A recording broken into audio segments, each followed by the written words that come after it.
పశ్చిమ బెంగాల్లో కాషాయ జెండా ఎగరబోతా ఉంది.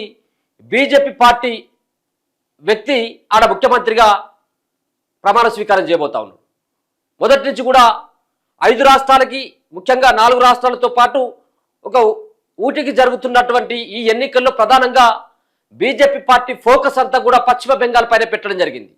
ఎట్టి పరిస్థితుల్లో మమతా బెనర్జీ యొక్క కంచుకోటగా ఉన్నటువంటి పశ్చిమ బెంగాల్లో ఎట్టి పరిస్థితుల్లో అక్కడ పాగా వేయాలి, ఆడ కాషాయ జెండా నాటాలన్నటువంటి ఉద్దేశంతో పూర్తిగా మోదీ కావచ్చు, అలాగే అమిత్ షా కావచ్చు, అక్కడ బీజేపీ పార్టీకి సంబంధించినటువంటి కీలకమైనటువంటి వ్యక్తులంతా కూడా పశ్చిమ బెంగాల్లోనే అడ్డాగా ఏర్పరచుకొని అక్కడ గెలిస్తే రాజకీయంగా మనం భవిష్యత్తులో ఇంకా పెద్దగా ఎదగొచ్చు అన్నటువంటి ఒక ఆలోచన చేయడం జరిగింది.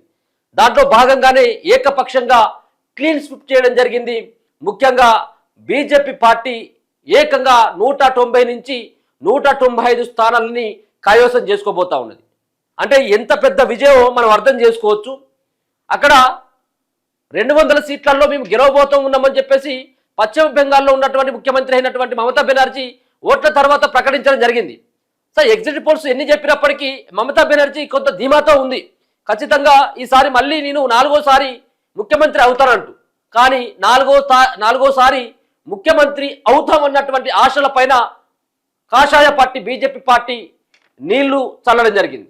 అక్కడ కేవలం ఆడ వచ్చినటువంటి 294 స్థానాలు, 294 స్థానంలో ఉన్నటువంటి పశ్చిమ బెంగాల్ నియోజకవర్గంలో ఏకంగా 192 నుంచి 195 స్థానాలని బీజేపీ పార్టీ కైవసం చేసుకుందంటే అది మామూలు ఊచకోత కాదు, మామూలు ఊచకోత కాదు. ఎక్కడ కూడా దీదీకి ఏ పార్టీ కూడా అడ్డు లేదు అని చెప్పేసి అనుకున్నటువంటి వాళ్ళకి బీజేపీ పార్టీ ఫోకస్ చేస్తే ఆ రాష్ట్రాల పైన ఏ విధమైనటువంటి ప్రభావం ఉంటుందో, ప్రజల్ని ఏ విధంగా తమ వైపు తిప్పుకుంటారో ఇది ఒక ఉదాహరణగానైతే ఖచ్చితంగా చెప్పుకోవచ్చు.